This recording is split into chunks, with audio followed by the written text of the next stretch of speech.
Bonjour, nous sommes en 2020 dans le site de l'Institut Docteur Angélique, dans une série de vidéos consacrées aux commentaires de la première épître aux Corinthiens. Et nous en sommes rendus au chapitre 6, dans un domaine particulier, un domaine qui consiste les tribunaux de l'Église et les tribunaux de l'État. Nous sommes donc dans un domaine particulier parce que c'est ce qu'on appelle un domaine pastoral. Ça veut dire que saint Paul ne va pas donner ici une doctrine universelle, qui serait liée à l'éternité, comme par exemple la Trinité. Elle est éternellement, dans un Dieu unique, sa vie intime.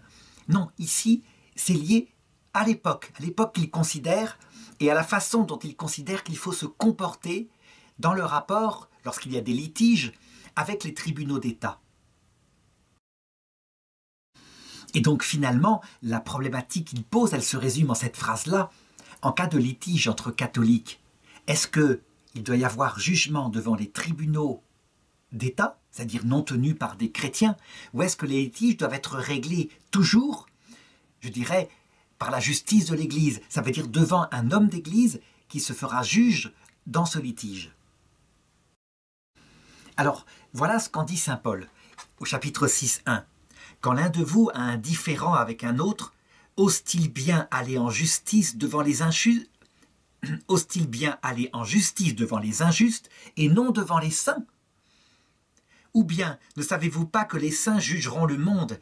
Et si c'est par vous que le monde doit être jugé, êtes-vous indigne de vous prononcer sur des riens? Donc on le voit dès le départ. L'opinion de saint Paul, qu'elle y a à son bon sens, elle consiste à dire il faut que vous soyez jugés par des hommes d'église, des hommes qui sont face à Dieu, qui vont se servir des critères de Dieu. Pourquoi allez-vous devant les tribunaux des païens, de ceux qui ne connaissent pas Dieu? Et au verset suivant, pour montrer la dignité de ce que apporte le message du Christ par rapport à la justice, ne savez-vous pas que nous jugerons les anges, à plus forte raison, les choses de cette vie? D'abord, je voudrais expliquer ce que signifie « nous jugerons les anges ». En réalité, tout le projet de Dieu dans son évangile a été de révéler aux anges, puis ensuite aux hommes, qu'il donne la vision béatifique, ça veut dire la vision de sa vie intime trinitaire à ceux qui l'aiment. Et toute cette révélation consiste à dire que la qualité qui permet d'obtenir la vision béatifique n'est pas une qualité d'intellect. Je veux dire par là, évidemment, il faut être intelligent spirituellement pour pouvoir voir Dieu. Les animaux n'en ont aucune envie, ils n'ont pas d'intelligence. Au sens faculté intellectuelle, ils n'en ont pas. Donc c'est le propre des êtres spirituels. Mais dans ces êtres spirituels, quelle est la qualité première? Eh bien, ce n'est pas cette intelligence. Ce sont des qualités d'amour, parce que c'est une relation avec une personne, et ce sont des qualités d'humilité. Il y a là donc une sagesse unique, extrêmement profonde.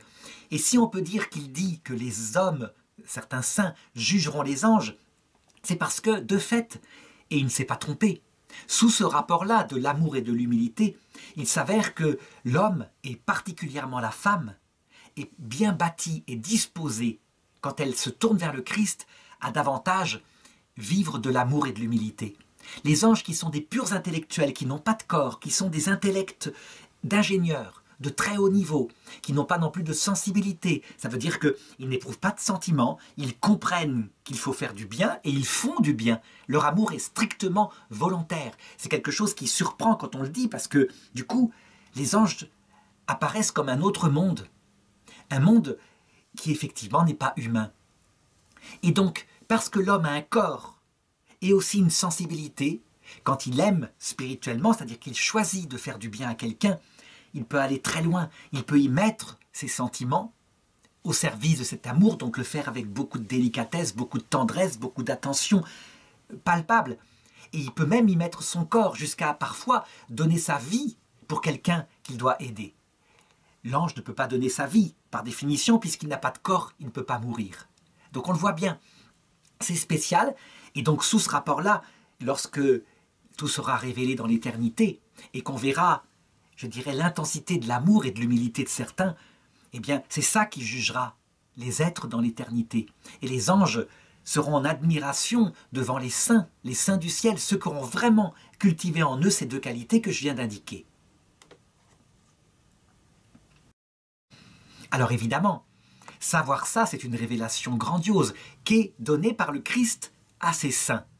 Et donc évidemment, juger des litiges entre les hommes à partir de cette chose-là, qui s'accompagne d'ailleurs, je dois le dire, hein, tout de même, d'une qualité, d'une troisième qualité, qui est la vérité. C'est-à-dire que la vérité, elle est révélée par le Christ, et cette vérité s'accompagne de la révélation centrale de l'humilité et de l'amour.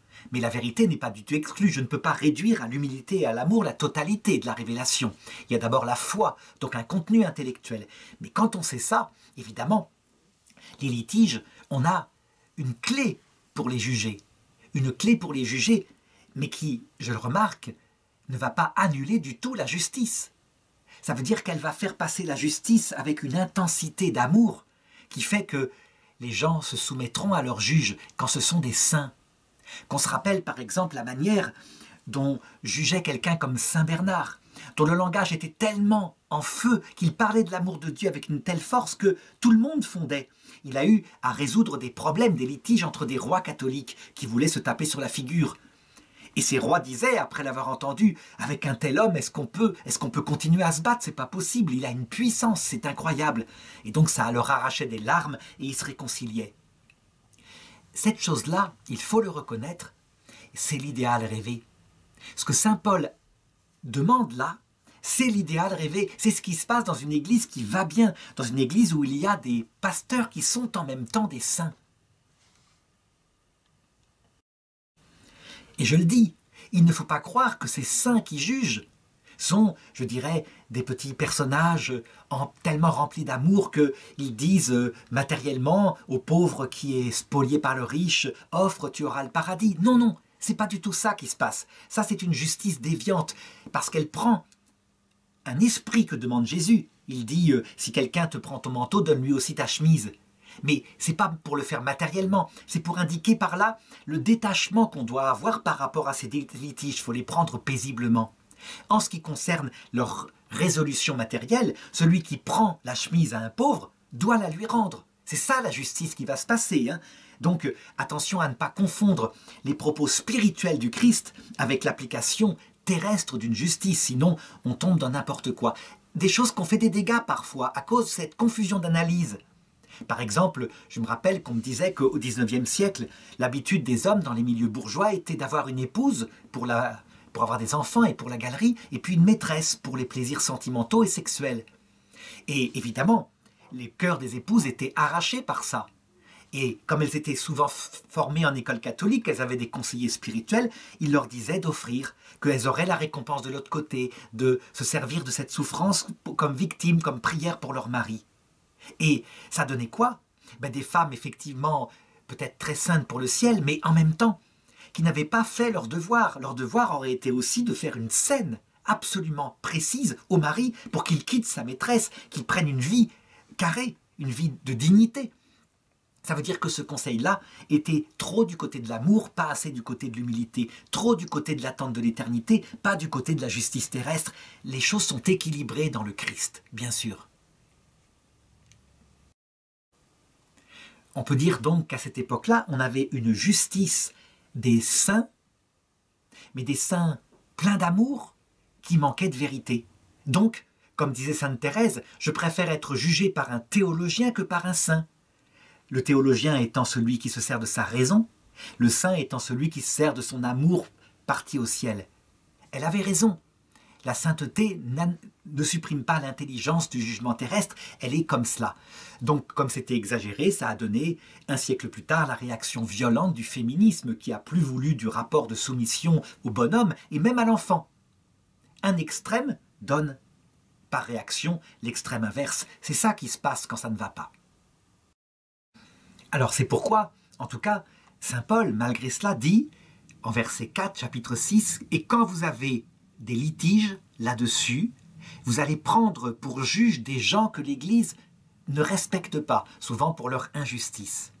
Et je le dis pour votre honte, ainsi, il n'y aurait parmi vous aucun homme sage qui puisse servir d'arbitre entre les frères.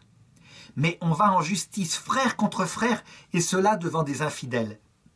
De toute façon, certes, c'est déjà pour vous une défaite que d'avoir des procès les uns contre les autres. »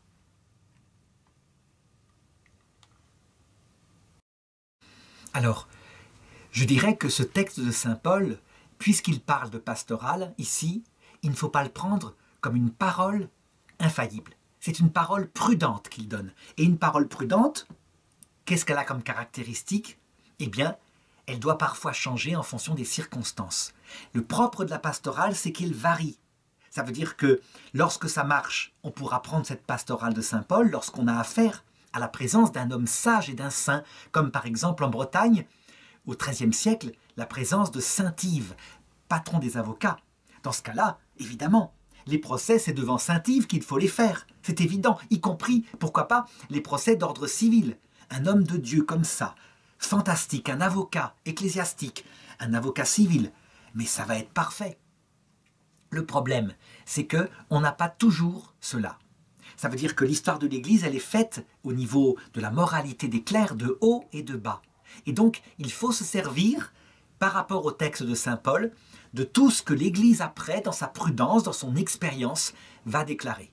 Et on peut dire que en cette année 2020 où je fais cette vidéo, où nous sommes face à un énorme scandale concernant des chrétiens, à savoir un scandale d'abus de pouvoir et d'abus sexuels qui a eu lieu dans l'Église, principalement pour les abus sexuels depuis les années 60, mais pour les abus de pouvoir depuis bien avant, eh bien, il faut regarder un petit peu la décision prudentielle qu'a prise l'Église ici et qui me paraît adaptée à la situation. Le pape François a émis un petit changement dans le droit canonique en disant ceci. Il faut distinguer dans ce dont s'occupe l'Église deux choses principalement. Il y a d'abord le domaine du péché, le péché qui est confessé à un prêtre par le sacrement de pénitence, et là, le prêtre n'a pas un rôle d'homme, c'est un rôle de Christ, c'est-à-dire qu'il représente le Christ. Donc le secret de confession par rapport à ça doit être absolu, je dirais au prix de sa vie s'il le faut, mais qu'il a dans cette circonstance-là un devoir de conseil, un devoir aussi de réparation. Ça veut dire qu'il ne donnera pas l'absolution si par exemple la personne a commis un crime et en plus ne s'en repent pas ou que quelqu'un est à sa place en prison. Manifestement, il y a là tout le domaine du sacrement.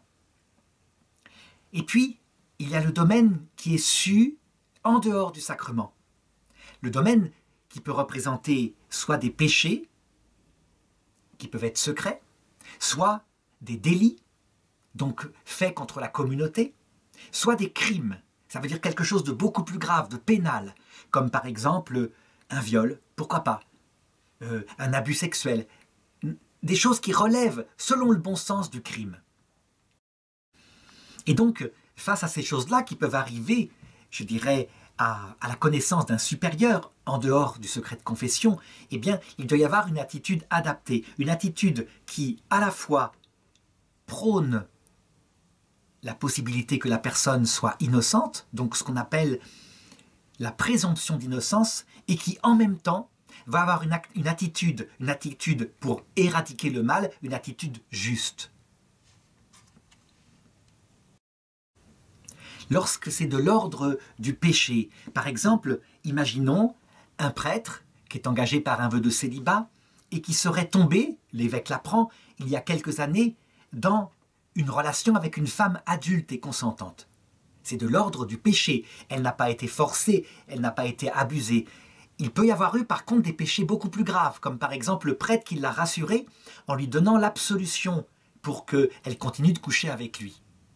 Eh bien, lorsque le péché n'entre pas sous les cadres du droit canonique comme l'absolution donnée au tiers, eh bien, l'évêque va avoir une sorte de liberté pastorale, avertir le prêtre, lui demander de ne jamais recommencer, lui demander de quitter cette paroisse si jamais la relation perdure. Si par exemple il a eu des enfants avec cette femme-là, être capable de le réduire à l'état laïque afin qu'il s'occupe de ses enfants, parce que c'est sa priorité morale. Le fait qu'il a des enfants et qu'il ne s'en occupe pas est un scandale s'il restait prêtre comme ça, en faisant comme si de rien n'était. Donc l'évêque va avoir un jugement, et c'est un jugement qui concerne bien un péché, puisque avoir une relation avec une femme adulte et consentante ne relève pas du droit pénal. Il n'y a rien qui relève du droit pénal, mais ça relève du droit canonique, puisque en l'occurrence ce prêtre était sous un vœu de célibat, et donc sous la chasteté. S'il y a eu faute grave selon le droit canonique, comme par exemple l'absolution après le péché de chair, eh bien ça relève de l'excommunication ipso facto. Ça veut dire qu'il va appliquer le droit canonique. Et cette excommunication ipso facto, elle dépend du Saint-Siège. Selon le droit canonique, ça veut dire que c'est le Saint-Siège qui pourra éventuellement la lever un jour, ou peut-être mettre une peine disciplinaire, parfois même des amendes. Ça peut arriver, c'est dans le droit canonique, qui sont jugés par des juges ecclésiastiques. Le péché, dans ce cas-là, ne doit en aucun cas être mis dans le domaine public. Sauf s'il est public, évidemment, mais l'évêque ne doit pas faire une déclaration publique en disant « tel prêtre a eu une relation adultère avec une femme, etc. » Il y a eu cette affaire-là qui s'est passée récemment en Suisse. À savoir, un prêtre, un religieux, a été dénoncé à l'évêque comme ayant eu une relation durable avec des femmes adultes comme ça. Et ce prêtre a fait une déclaration publique et a suspendu le prêtre, il l'a renvoyé du diocèse d'ailleurs. Eh bien, le prêtre a porté plainte devant un tribunal civil pour diffamation et il a gagné. Ça veut dire que le tribunal civil a jugé que l'évêque n'avait pas à publier cette chose-là. C'était son domaine, avait-il des preuves ou pas, à lui de faire son enquête, mais il n'avait pas à faire une annonce publique sur un péché privé, venant même d'un prêtre. L'évêque a fait appel et le tribunal a redonné raison de nouveau à ce prêtre. Est-ce que ce prêtre a bien fait de porter une plainte? Lui protestait de son innocence. Je dirais qu'en l'occurrence ici, il y avait eu de la part de l'évêque un abus, c'est-à-dire quelque chose qui ne correspondait pas au bon sens et au droit. Et donc le prêtre est passé par des tribunaux civils selon le droit civil des gens que l'Église peut reconnaître en l'occurrence ici. On n'a pas le droit de jeter la réputation de quelqu'un comme ça en pâture, lorsque même on a la suspicion d'un péché privé. Donc on le voit, l'évêque ne peut pas faire n'importe quoi. Est-ce que ce prêtre aurait dû plutôt porter plainte canoniquement contre son évêque? La question se pose, mais en réalité, actuellement, où le nombre de vocations s'écroule en Europe, où les services judiciaires du Vatican sont souvent ruinés, mettent quelquefois 10 ans à juger une affaire, tellement il y a peu de personnel. Mais quelquefois, au plan, je dirais, purement pastoral, un jugement d'église peut être vraiment décalé, moins efficace qu'un jugement civil porté par une justice qui est juste. C'est là toute la difficulté. Et donc, le prêtre a jugé qu'il devait porter plainte au civil ou même en correctionnel. Je pense qu'il a peut-être eu raison parce que de cette façon-là, le comportement des évêques a été remis dans sa juste mesure. On ne peut pas faire n'importe quoi. On n'est pas, je dirais, dans de l'arbitraire. Les évêques eux-mêmes sont soumis à un droit. Maintenant, s'il arrivait que le droit canonique aille mieux, qu'il soit plus efficace, plus rapide, je pense que ça relève typiquement d'une plainte d'ordre canonique, en l'occurrence ici. Ça se discute en tout cas. Sa réputation a été publiquement jetée en pâture, donc peut-être effectivement que ça relève aussi du droit public. Deuxième chose, quand on est face, entre frères chrétiens, à des délits d'ordre civil, comme par exemple un chrétien qui aurait pris le morceau du jardin d'un autre chrétien, ou qui ne voudrait pas tailler la haie à plus de 2 mètres comme l'impose la loi civile. Est-ce que c'est à l'Église de juger ça entre les chrétiens? Eh bien, l'expérience a manifesté au cours de l'histoire que non. Des domaines comme ça, il faut les laisser au droit civil, même quand c'est un litige entre chrétiens. Ça veut dire que si l'Église commence à se mêler des histoires de haies, des histoires de parcelles, etc., elle déshonore sa propre mission. Sa mission à elle, c'est évidemment une mission de sainteté. Évidemment, si on peut d'abord passer par une médiation d'un prêtre, d'un saint prêtre qui parle bien, qui va convaincre la personne en tort de faire justice à son voisin, c'est beaucoup mieux. Ça, c'est ce qui ressortirait de ce qu'a dit saint Paul. Par contre, faire un procès canonique pour ça, ça serait évidemment aberrant. Troisième domaine, c'est le domaine des crimes. Les crimes, par exemple, abus sexuels sur mineurs de la part d'un homme ayant autorité, comme un prêtre ou un évêque. Abus de pouvoir sur une personne sur laquelle un prêtre ou un évêque aurait autorité, comme par exemple, imaginons une personne qui travaille à l'évêché et qui serait licenciée comme ça du jour au lendemain, sans préavis, sans tenir compte du tout de la loi civile de son pays, sur un coup de tête de l'évêque. Que faire ici, dans les cas de fautes qui relèvent parfois du correctionnel ou parfois du droit du travail, enfin en tout cas qui sont beaucoup plus graves que de simples litiges? Eh bien, voilà ce que le pape François a donné, en tout cas pour les problèmes gravissimes d'abus d'autorité et d'abus sexuels. Il a dit « L'attitude de l'évêque doit être celle-ci. Quand la dénonciation arrive, première chose, il va suspendre de sa fonction discrètement, parce qu'il doit faire attention à la présomption d'innocence, toute dénonciation n'est pas vraie. Il va suspendre en tout cas la personne de ses fonctions par rapport, par exemple, à des enfants, si on l'accuse d'abus sexuels sur des enfants. Il va le suspendre. Deuxièmement, il fait discrètement pour ne pas casser sa réputation. On ne bavasse pas quand c'est comme ça. Troisièmement, il va faire un signalement au procureur de la République ou du roi, selon que c'est une république ou un royaume, afin que la justice pénale de son pays, qui est une justice qui marche bien, qui a progressé, qui n'est plus comme dans le temps, puisse faire son procès, puisse faire en tout cas son enquête, une enquête discrète. Je dirais, ces gens-là sont des professionnels, ils savent que la réputation est une chose importante, surtout par exemple pour un prêtre. Et donc l'enquête va donner des fruits. Si l'enquête n'aboutit à rien, qu'il n'y a pas de crime du tout, alors dans ce cas-là, eh bien, l'évêque rétablit dans sa fonction le prêtre qui a été accusé. Et je dirais, la personne qui l'a dénoncé, il faut voir maintenant, qu'est-ce que c'est que cette dénonciation? Est-ce qu'il ne doit pas y avoir au moins une monition, afin que ça ne se reproduise pas? S'il y a quelque chose, évidemment, là il va y avoir toutes les peines canoniques qui vont se mettre en marche aussi. Ça veut dire éventuellement réduction à l'état laïque, tandis que le procès en correctionnel ou même en cour d'assises, quand c'est un vrai crime, le procès va avoir lieu devant les tribunaux d'État. Les tribunaux d'État vont s'occuper des crimes. L'Église, là, avec le pape François, elle change la pastorale de Saint Paul, c'est-à-dire qu'elle dit manifestement, en tout cas à la période où on en est, les tribunaux civils et les tribunaux pénaux, en ce qui concerne les crimes, sont bien plus adaptés que les tribunaux d'église. Les tribunaux d'église, pourquoi ils ne vont pas? Parce que un tribunal d'église, il est fait en rapport avec le message de l'église, la vie éternelle, et donc il aura tendance à appliquer même à des crimes des peines symboliques, éventuellement le pardon, la miséricorde, et ça ne va pas du tout. Un crime, je l'ai dit, certes, il doit y avoir une attitude de proposition de pardon pour celui qui l'a commis, s'il se repent, c'est le rôle du sacrement, c'est le rôle de la fraternité. Mais le crime doit être puni avec une peine adaptée, qui est parfois la prison à vie, pourquoi pas, si jamais la personne est en récidive permanente. Au Moyen-Âge, l'Église a essayé d'avoir des prisons comme ça, pour des crimes en tout cas concernant la foi ou les mœurs. Eh bien, on voit bien que ça ne va pas. Il vaut mieux, je dirais, laisser l'État faire.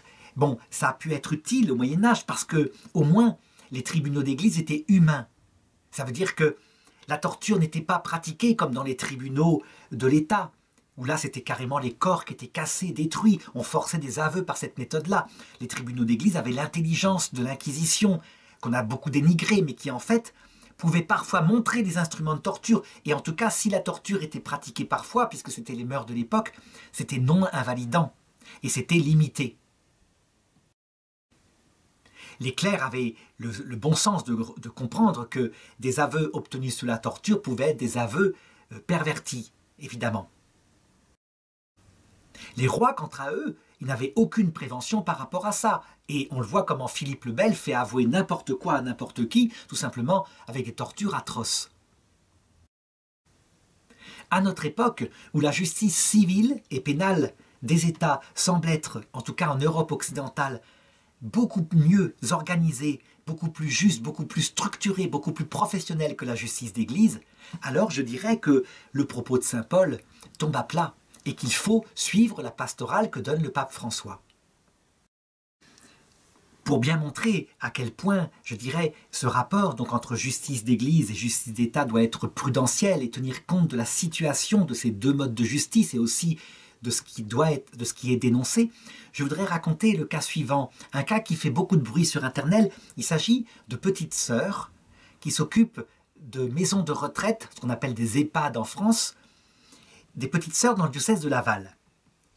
Évidemment, je n'ai qu'une version, la version des sœurs qui ont communiqué sur Internet. Je n'ai pas la version de l'évêque, mais apparemment, il s'agit d'un conflit concernant la gestion des maisons de retraite qui sont bénéficiaires de la part d'un évêque qui, lui, considère que les revenus de la maison de retraite doivent revenir à l'évêché. Les sœurs sont menées par une mère supérieure qui a de la personnalité et qui dit « pas question, vous aurez ce que vous voulez ». Sur mes biens propres, mais en ce qui concerne les revenus de la maison de retraite, ils n'appartiendront pas à l'évêché, ils appartiennent au cycle des maisons de retraite, etc., dans la gestion faite par nous. Résultat, le conflit s'exaspère et, je dirais, l'évêque émet, de par son pouvoir d'évêque, donc en servant du droit canon, un décret qui suspend les sœurs qui ont désobéi selon lui, qui leur suspendent la gestion des maisons de retraite. Qu'est-ce que font les sœurs à ce moment-là ? Eh bien, elles ne se laissent pas faire. Et elles ne se laissent pas faire par tout en se servant du droit canonique, du droit de l'Église, puisque l'affaire en est au niveau du droit canonique. Elles se servent aussi de la communication publique. Et à un moment donné, elles en arrivent jusqu'à trouver l'astuce suivante. Elles sortent toutes de la vie religieuse, ce qui fait qu'elles ne sont plus sous le vœu d'obéissance à l'évêque, et en fait, elles restent religieuses. Mais elles entrent dans un statut civil. Ça veut dire qu'elles gèrent une sorte d'association, loi 1901, qui gère les maisons de retraite. Elles sont intelligentes. Elles se servent de l'intelligence pour garder leur pureté de colombe. Alors, évidemment, le conflit n'en est pas terminé là, et j'aimerais bien avoir la version de l'évêque, mais c'est pour montrer à quel point dans ce domaine des litiges, y compris entre personnes religieuses, quand on est confronté à un conflit comme ça, parfois, la justice d'Église ne suffit pas. Il faut aussi se sortir de l'idée que parce que quelqu'un est évêque, ou même pape, il serait formidable au niveau du droit. Pas du tout. L'Église a une longue expérience. Et si le droit canon existe maintenant, c'est parce qu'on n'en est plus à ce que disait saint Paul.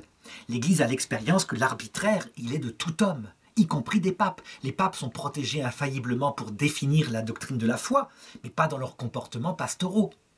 Et donc, le droit fait que l'Église n'est pas une société d'arbitraire. Il y a possibilité d'un appel, d'un recours, etc. Et on a vu parfois des saints gérer les choses à l'intérieur de l'Église. L'exemple connu, c'est celui de saint Jean Bosco. Saint Jean Bosco, à un moment donné, son évêque veut récupérer apparemment les prêtres qui sortent de ces patronages pour les jeunes, il veut les récupérer à l'usage du diocèse et saint Jean Bosco ne veut pas. Beaucoup rentrent dans sa communauté. Et donc, à un moment donné, l'évêque s'énerve et décide de chasser saint Jean Bosco, mais aussi de lui retirer le pouvoir de confesser et de ne pas venir donner la confirmation à ces jeunes. Saint Jean Bosco est blessé par ça, c'est gravissime, parce que c'est dans le cadre de la confession qu'il peut diriger les jeunes, qu'il peut véritablement les élever vers le Christ. Et donc, il dit à l'évêque, vous faites quelque chose de grave, une faute grave. Et l'évêque dit, vous voyez, vous êtes dans la désobéissance, etc. Comme si l'obéissance pouvait obliger un homme de Dieu, un prêtre en l'occurrence, à accepter quelque chose qui serait un péché. Bien sûr que non. L'obéissance, elle porte sur le fort externe, l'endroit où on est. Et je dirais, quand il y a manifestement un ordre qui va provoquer une grave faute sur la charité, surtout pour une personne comme Don Bosco qui a charge d'âme, eh bien, ce qui est demandé par l'Esprit Saint, ce n'est pas forcément tout de suite l'obéissance. Ça peut être parfois la résistance. Toujours est-il que Jean Bosco dit à l'évêque, eh bien je vais partir. Et l'évêque dit, vous voyez, vous désobéissez, eh bien je préviendrai l'évêque chez qui vous arriverez que vous êtes comme cela. Et Don Bosco lui répond, non, monseigneur, je ne vais pas partir de votre diocèse, je vais partir à Rome pour porter plainte canonique contre vous, pour abus de pouvoir. Et c'est ce qu'il a fait, et il a gagné, le pape Pie IX lui a donné raison. Donc, encore une fois, attention à ce domaine-là. Il ne se règle pas si simplement. Un religieux, lui, sous vœu contemplatif, et qui serait dans l'injustice subie par un évêque, peut très bien faire ce que dit Jésus, au sens profond du terme, ça veut dire accepter l'injustice, la porter jusqu'au bout, jusqu'à sa mort. C'est ce qu'a fait Sainte Marine, une petite jeune femme entrée toute petite dans un monastère d'hommes parce que son père voulait être moine et qu'on a accusé lorsqu'elle avait 25 ans d'un viol. Personne ne savait que c'était une femme, on pensait que c'était un homme. Eh bien jamais, jamais elle ne s'est défendue. Mais ça c'est différent, elle n'a pas charge d'âme, elle ne veut pas accuser la jeune fille qui évidemment en fait a eu un amant, et donc elle prend sur elle sa faute et elle en souffre jusqu'au bout. Ça fait d'elle quelqu'un d'extraordinaire qui a appliqué, dans le cas c'était possible parce qu'elle n'avait pas charge d'âme, qui a appliqué le conseil évangélique du Seigneur. Quand on vous accuse d'une chose, eh bien quand on vous prend votre chemise, donnez aussi votre manteau. Donc quand saint Paul continue en disant au verset 8, « Mais non, c'est vous qui commettez l'injustice et dépouillez les autres, et ce sont des frères. Ne savez-vous pas que les injustes n'hériteront pas du royaume de Dieu? Ne vous y trompez pas, ni impudiques, ni idolâtres, ni adultères, ni dépravés, ni gens de mœurs infâmes. » Là il sous-entend la sodomie. « Ni voleurs, ni cupides, pas plus qu'ivrognes, insulteurs ou rapaces n'hériteront du royaume des cieux.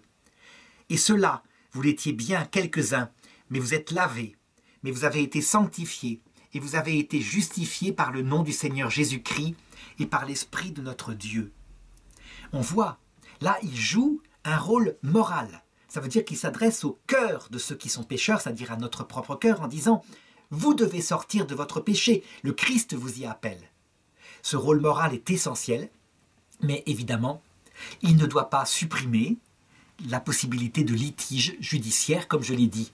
Ça veut dire donc le propos de saint Paul peut s'adresser à une église petite en nombre, une église qui démarre, mais devant une église qui prend un peuple tout entier, il est évident que de telles exhortations à une morale publique vont aider à améliorer la morale. Surtout quand on parle aussi de la récompense éternelle.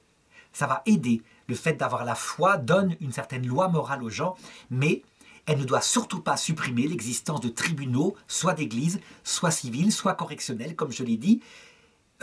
L'être humain est un être humain. Alors tout de même, petite remarque par rapport à ce dernier verset donc de ce chapitre. Est-ce que les impudiques, les pervers, les menteurs, les ivrognes, etc. hériteront du royaume des cieux? Non, ils n'en hériteront pas, mais attention, attention. Certains en ont tiré la conséquence qu'ils iraient en enfer éternel. Il faut bien comprendre, ne subsiste en enfer éternel que le blasphème contre l'Esprit Saint. Ça veut dire l'attitude de quelqu'un qui, en pleine lucidité et en pleine maîtrise de soi, c'est-à-dire son intelligence sait parfaitement ce qu'il fait, et sa volonté est parfaitement maître de son comportement, refuserait, jusque face au Christ à l'heure de la mort, de reconnaître ses péchés et de se repentir, de réparer. Le péché contre l'Esprit Saint, il ne faut pas le confondre avec ici un certain nombre de péchés qui sont des péchés mortels de faiblesse, qu'on appelle des péchés contre le Père. Le Père, c'est celui d'où tout procède dans la Trinité, donc on lui attribue la puissance. Être ivrogne, c'est parfois un péché de faiblesse. Ça mène à un comportement gravissime. Battre sa femme, faire n'importe quoi, dépenser l'argent de la maison. Ce sont des péchés mortels qui vont tuer le couple et donc qui vont tuer aussi le rapport à Dieu.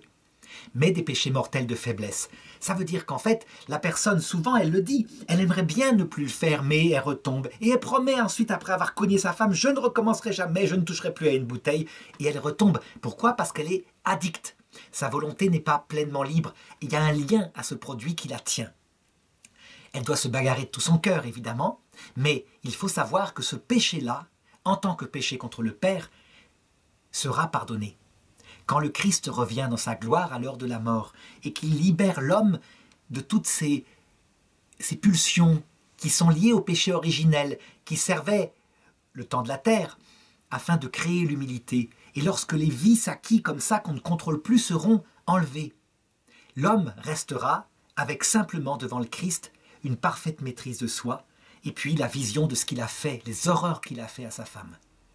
Alors cet homme-là, si son cœur est fondamentalement bon, il se repent et en larmes, et il décide de payer. Ça veut dire qu'il veut payer jusqu'au dernier sou, réparer du mieux qu'il peut. Pourquoi? Par amour. C'est un saint, c'est un homme converti. Et comme cette fois il n'est plus pris par une addiction, eh bien, il ne va pas retomber. Simplement, il dit au Seigneur, tu le sais très bien, si tu me remettais cette addiction, je retomberais tout de suite, j'ai fait ça toute ma vie. Donc, il n'a plus d'orgueil. Il a un grand repentir. Cet homme-là, avec ce péché de faiblesse, passe par le purgatoire. Il veut payer jusqu'au dernier sou. Et puis, à un moment donné, quand il a connu suffisamment de temps de solitude, de désespoir, parce qu'il est séparé du Christ, mais aussi des saints et des anges pendant un certain temps, eh bien, il n'attend plus que le retour du Christ qui vienne de nouveau le chercher pour le prendre avec lui dans son paradis. Il est devenu un homme pauvre, complètement purifié, qui a tout réparé. Et l'indulgence du Christ, souvent d'ailleurs demandée par la propre épouse qui est restée sur terre et qui l'a battu toute sa vie, l'indulgence peut lui être appliquée, il entre au paradis. Donc, quand saint Paul dit « les ivrognes n'entreront pas au paradis », qu'il vise aussi ceux qui sont pris par des vices sexuels, même contre nature, etc., il veut dire par là, ils n'y entreront pas comme tels, mais ils y rentreront une fois qu'ils se seront repentis, qu'ils auront réparé, et que, parce qu'on ne peut pas réparer de tels péchés, qu'ils auront accepté l'indulgence de Dieu qui a tout payé pour eux. Donc ils seront sauvés comme à travers un feu. Attention donc de ne pas prendre un texte comme ça, en le séparant des autres textes, mais aussi de l'interprétation de l'Église.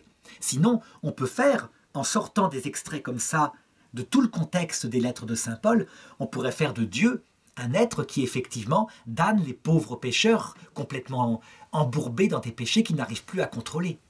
Pas du tout. Dieu ne fait pas ça.